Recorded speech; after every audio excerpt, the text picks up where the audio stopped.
And now on BBC One, we journey back in time to the days of the Somerset and Dorset Railway with enthusiast Mike Arlett.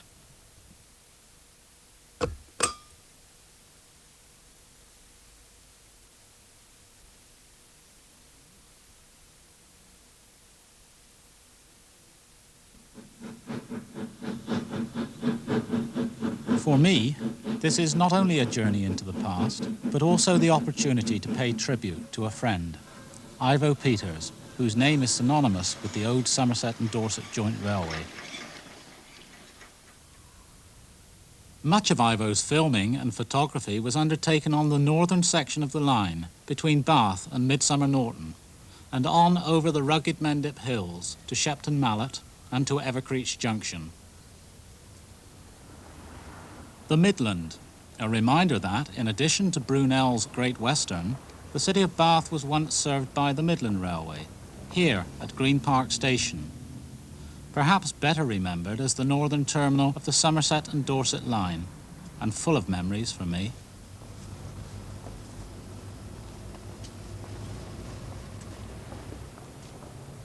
I used to stand here, willing enginemen to invite me onto the footplate. Little did I then imagine that the passage of 30 years would, in turn, witness closure, dereliction, and now the superb restoration of the station, albeit to serve primarily as a car park to an adjacent superstore. Today, if we wish to travel over the Mendips to Evercreech Junction, it must be by car. And here, where steam once ruled, the surroundings now echo to the sounds of other motive power.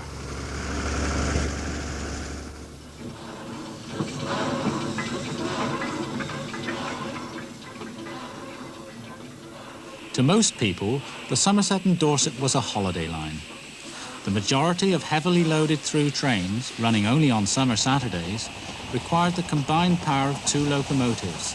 Such were the gradients over the Mendip Hills.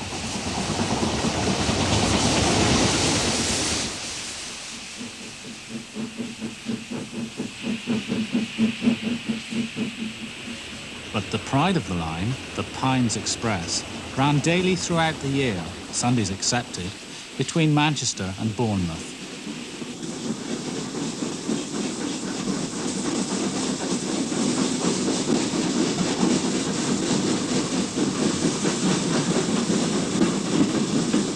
It was at the Midland station that Ivo took his first railway photograph in 1925. Today, close to the spot where trains departed, is an aptly named road.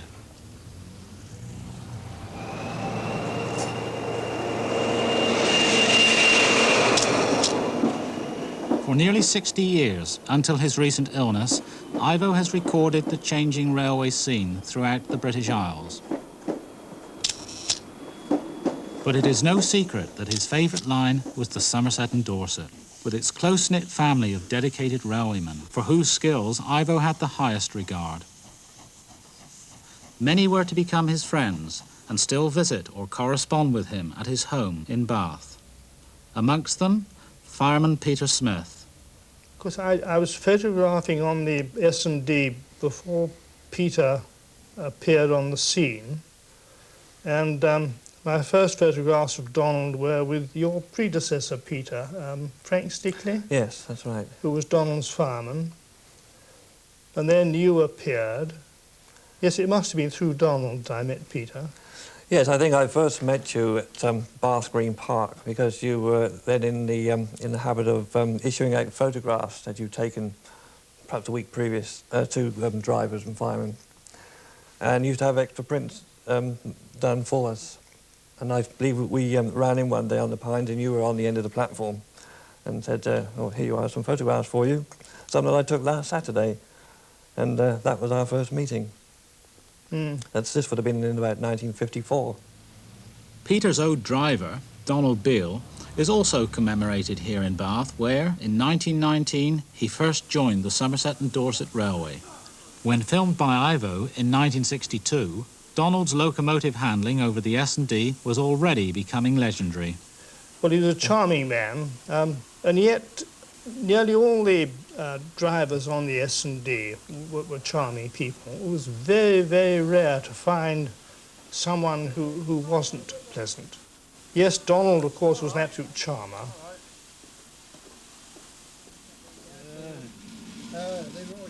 22 years later, Donald, now a youthful 83, is back amongst old friends. With fireman Peter Smith and colleagues David Massey and Ray Stokes, both ex-S&D enginemen. When they extended the service, well, Evening Star was running around with 3 coaches on. John Thorne took 10 up last Saturday with a 9. And frightened him how easy she took the bank. He couldn't understand it. Yeah, I can understand it. He looked back to see if whether he dropped a couple off somewhere. But, oh no, they're no engine for the S&D. They were. Yes. Only thing wrong with it, he came too late, didn't he? That's the trouble. We did that with them years before. That's right, and they would have saved the Somerset and Dorset. That's right. Yeah. At Cranmore, Donald and Peter are reunited with another old friend, loco number 92203, on which Donald first taught Peter to drive. The engine is now restored to working order here on David Shepherd's East Somerset Railway. Having an oil that there, Don? Just doing a little bit, Pete. Taking a few corks back here and there? Yeah, I've done that one.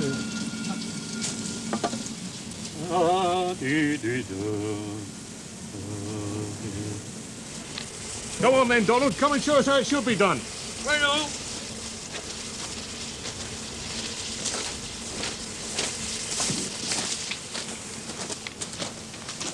Come up. Come on in, Peter. Go on, Donald. You know all the way around, don't you? There you are, mate. That's your seat. Lovely. Okay. Think you can find your way about? Yes. With a bit of luck. Come on. That's it. Oh. Forgotten what a long way up it was, Peter. Welcome aboard. Thanks very much. Hello, Donald. All right? Yeah, thanks, Mike. How are you? Not too bad. What's it like to be back in the old driving seat again, then? Oh, fine. Eh? Fine. Quite like old times.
Setting off from Bath, first of all we came to Bath Junction, then you had to climb out of Bath, which was 1 in 50, climbing up to Devonshire Tunnel.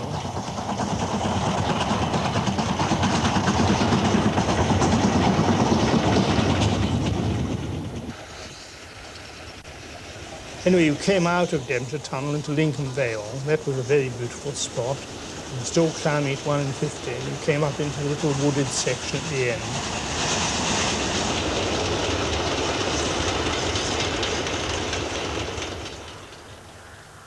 In the early spring, Peter and I decided to revisit some of Ivo's favourite line-side locations between Bath and Evercreech Junction. We headed first to the summit of the 2-mile climb out of Bath at the southern end of Lincoln Vale, an isolated and, in summer, a picturesque location. Right. And often we used to see them across here in the field, of course. We used to take broadside shots of us on the Pines Express. Yes, well, that was possible in those days, but it wouldn't be now. I mean, that was all grass then, wasn't it? It's all overgrown now, trees and so on. It's incredible, really, to come back and see it. Yeah. Oh, look, there's the old brick base to the linesman's hut that was situated there. Yeah. Of course, when the line was first opened in, was it 1874, right. It was single track all the way down to Evercreech, wasn't it? Well, yes, but of course, later on, much of the line was doubled. The favourite spot of mine there was just above the entrance to Combe Down Tunnel.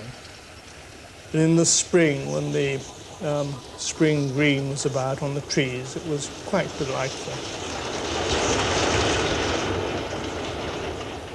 Amazing when you think, Peter, the entire 26 miles from Bath Junction down to Evercreech were built in just 2 years. Yes, it was amazing. Incredible feat of engineering, really, wasn't it? Well, Peter, here we are, Combe Down Tunnel. I don't suppose you used to want to hang around in here too long? Well, not really, Mike. I mean, this tunnel was just over a mile long and extremely restricted bore. If you had a large engine, it was only about 12 inches from the top of the chimney to the roof. I suppose that explains this, the old build-up of the soot. Well, I think I probably contributed to some of that. You reckon you put half an inch of that on there, do you? I probably do, in actual fact. But of course, this tunnel and the similar Devonshire tunnel, they were really bad for footplate men because they were on steep gradients. And of course, the engine would be labouring for a tunnel like this. I mean, this particular tunnel, if you're on a northbound freight, you would be travelling pretty slowly through here. And the engine would be working extremely hard. And of course, all the exhaust fumes would be going down off the chimney and choking the footplate crew. And it certainly wasn't pleasant at all.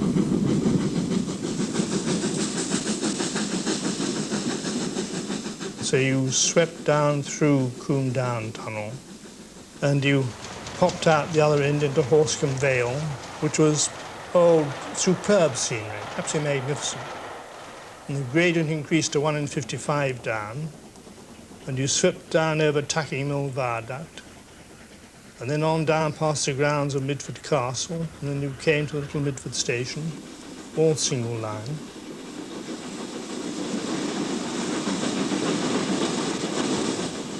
Well, to me, Peter, of course, this was the most picturesque section of the entire line, down through Midford Station and along the Midford Valley. Well, of course, Mike, you're biased, aren't you? I mean, you used to work the signal box here, didn't you? So they tell me. Well, better not say too much about that. No. Ah, look, Peter, they've taken down the overgrowth here, and that's the sort of view you used to get all the way along through the length of Midford Station, which we're approaching now. And there's the old Great Western line from Limplestoke to Camerton over on the bridge there. Oh, yes. Where they filmed the Titfield Thunderbolt in 1952. I remember, yes. No, I think actually the first photograph of Ivo's that I saw was taken at Midford. I thought then, what a marvellous place, how beautiful. And it still is, isn't it, Mike? It is, yeah. Yeah, even the sun comes out at Midford, you see. But of course. Let's walk on down and try and find the station. Right. Just along here, Peter, is where one of the signal wires used to run underneath the platform. Yeah, there's the pulley wheel just there, you see. Oh, yes, there it is. We used to work all the expresses to Bath, and so we used to flash through here at some speed, and we didn't see the incidental details, if you like. I know, you used to come through a bit too fast sometimes. You used to rattle the windows in the box, Peter. Oh, is that right?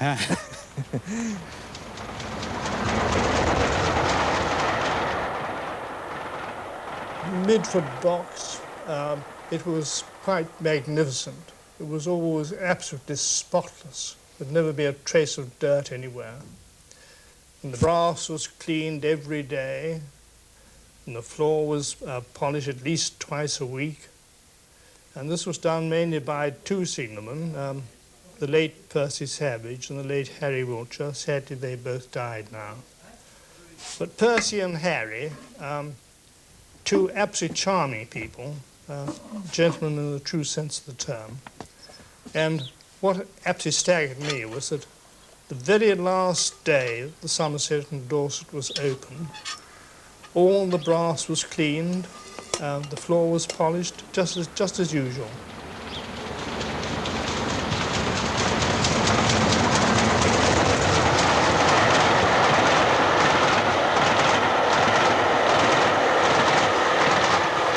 Now, it's so sad, Peter, to see all this desolation of something that you would have thought would have gone on forever. Indeed. Let's have a look at this picture I've brought along of Ivo's. Now, we're stood in exactly the same spot that he took this picture back in the 50s. Well, the old viaduct's still there, Peter, and the pub. Let's go down and have a pint. Never mind the pint. Mike, I thought you were going to tell me about your courting days in the signal box at Midford. Oh, well, I promised Sandra we wouldn't mention that. Sadly, not a foot of track remains between Bath and Evercreech, but the Somerset and Dorset Railway Trust found a home and established a museum here at Washford on the West Somerset Railway. One exhibit in particular recaptures for me the atmosphere of the old line. It's the creation of Peter Cattermole. Midford box. This brings back special memories for me, Peter. How on earth did you manage to recreate this so accurately? Well, it's thanks to Ivo and his marvellous photographs, because from those we've collected together all this stuff here and recreated the interior of the old Midford box, right down to the lever plates and the lever descriptions. Are any of these from Midford box? There's just one item from the old Midford box, and all the rest has come from Southampton and from British Rail elsewhere. And what's the one item? One item's number 14 plate. Oh, the old up inner home. Yeah. That's right. Yeah. And all the brass work we polish up, and most of it works now. And whether you would like to try your hand at reliving 25 years ago in our box here. Well, we'll have a go. Let's see if we can put a down train to Wellow. Well, there's the duster. You take it over. Yes, indeed.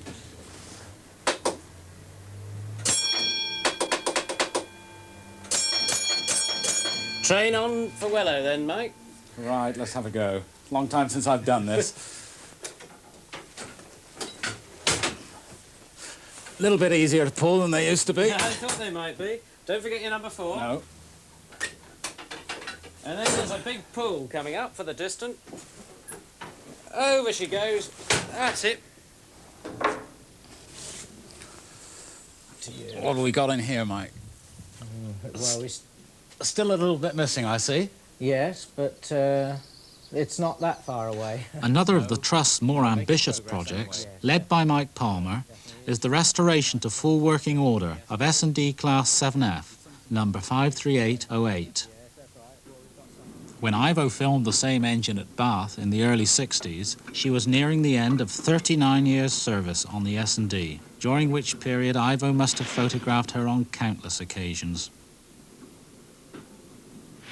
A number of railwaymen have a great collection of photographs thanks to Ivo, and it's certainly a collection, in my case, is something which I shall always treasure.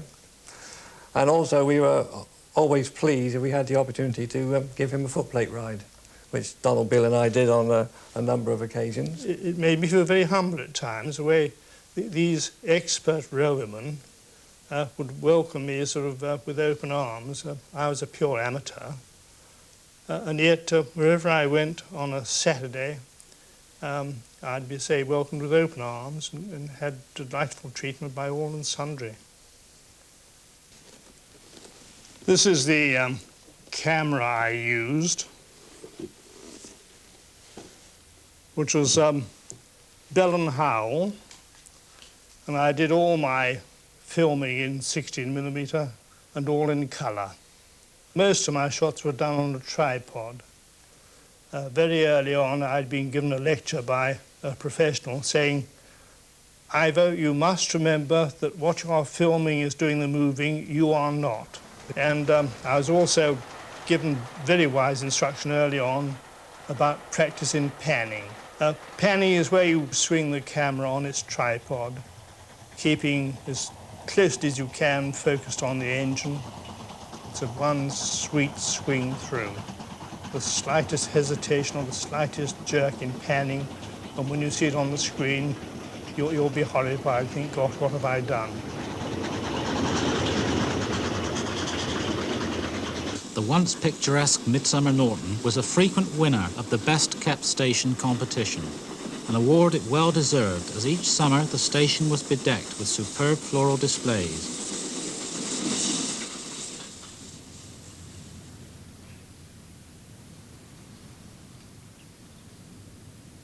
Following years of dereliction, the buildings and the gardens are now to be restored by the Avon Training Agency. After climbing a further 2 miles, the line passed through a short tunnel close to the village of Chilcompton. This was another of Ivo's favourite locations. And of course on heavy terrain you'll be really pounding away here. This was a steady 153 gradient heading towards Malmesbury at this point, and on heavy terrain you'll be really into them. Yeah. It'll be a lovely sound coming out of the exhaust.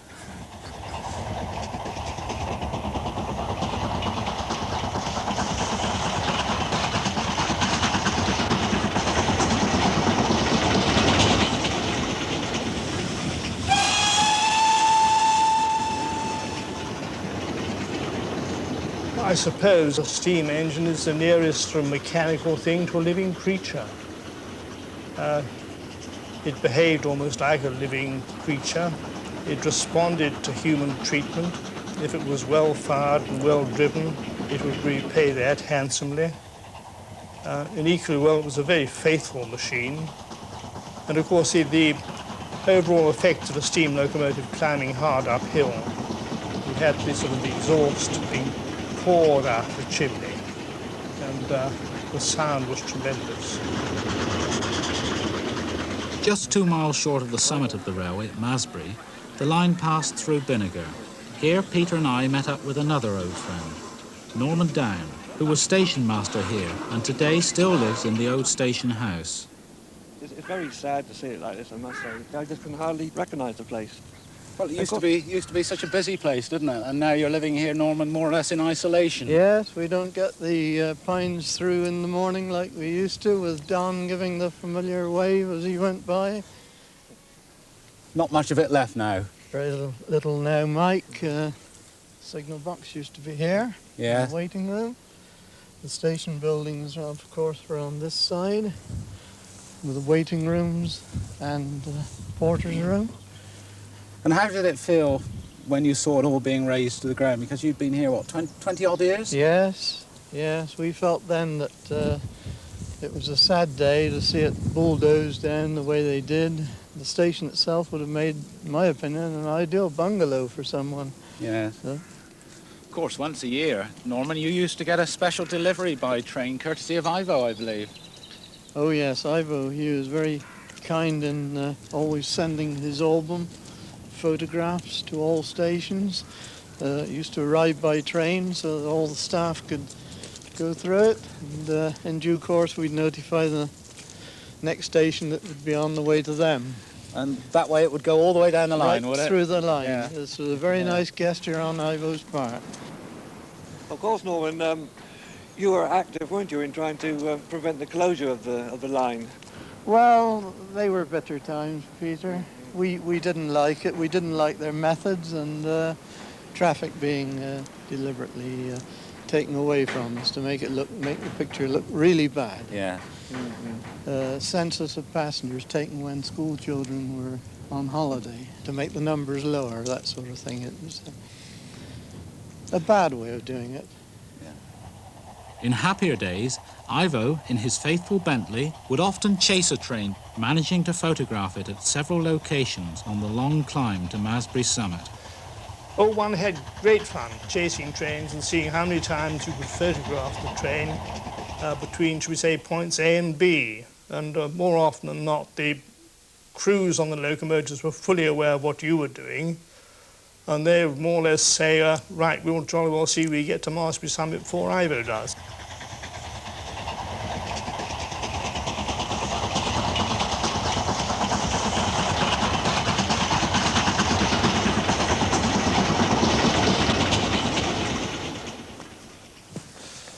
Well, Well, we've come 8 miles uphill from Radstock, Pete, and this is again one of Ivo's favourite locations, but not on a day like this, I would imagine. Well, I wouldn't think so. I mean, the weather today is absolutely abysmal, isn't it? Well, we're over the top now. Downhill all the way now, is it, to Evercreech, apart from one little short stretch? Yeah, it's just a short stretch through Shepton Mallet, but virtually all downhill. Here, at last, on the downhill section south of Masbury, the train crew could afford to relax and on sunny summer days enjoy the delights of the rolling Mendip countryside.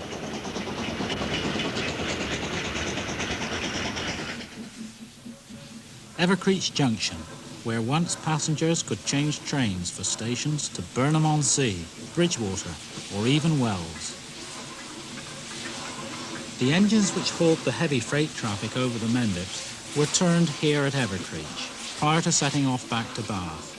Here too, Peter and I decided to turn back, but not before saying farewell to Ray Stokes. This is the end of the line for us then, Peter? That's right, Mike.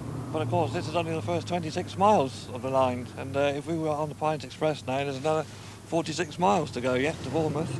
And then, of course, you had the branch up to Highbridge and Burnham. That's right, that branch off to the left. It's about a half a mile from here. And that's where you we came in from Temple Coombe. That's right.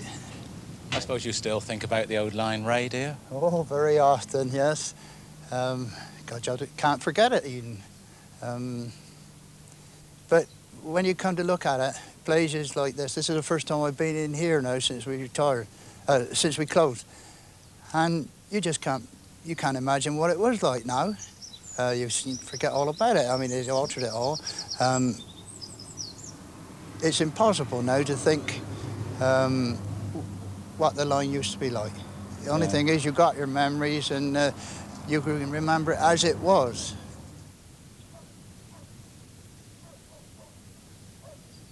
On our way back to Bath, I took Peter to one final location, the viaduct at Pressley, just south of Shepton Mallet. Well, Peter, I've brought you up here at Pressley just to have a look at this. My word. Really is the end of the line. It is, isn't it? Yeah. Incredible. That's just how it must have looked before they built the railway. I suppose In it did. 1872 they must have started building this. Yeah. Amazing, isn't it? Very, very sad. I started filming the Eston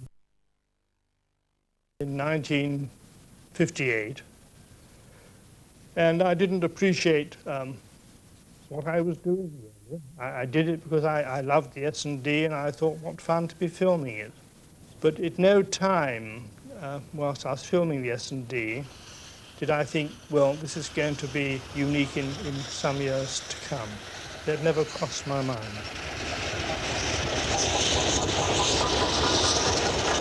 It helps me go to sleep sometimes. Instead of counting sheep, I picture myself now working a train from Evercreech Junction up over the Mendips.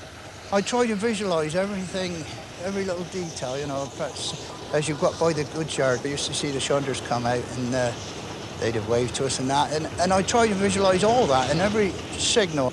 And by doing that, I don't think I've got past Shepton Mallet yet.